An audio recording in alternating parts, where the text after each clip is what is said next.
మాట్లాడితే ఒక మాట మాట్లాడతారు. జగన్మోహన్ రెడ్డి విశ్వసనీయతనటువంటి వ్యక్తిని, విశ్వసనీయత గురించి మాట్లాడే నైతిక హక్కు నీకుందా? విశ్వసనీయత అంటే ఆ పదానికి అర్థం నీకు తెలుసా?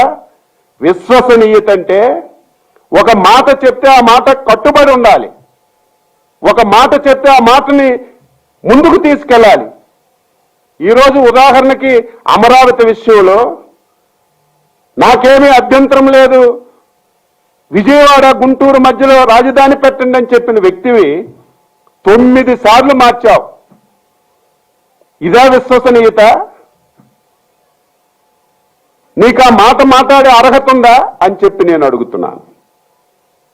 ప్రాంతాల మధ్య తగువ పెట్టాలని, కులాల మీద తగువ పెట్టాలని, రాజకీయ లబ్ధి పొందాలని 3 రాజధానులని చెప్పావు. రాజధానుల విషయంలో ఏం జరిగిందో మొన్న శాసనసభలో చెప్పాం.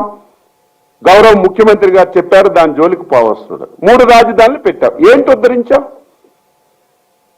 ఏంటి ఉద్ధరించావు? రాయలసీమకి ఏమైనా చేసావా?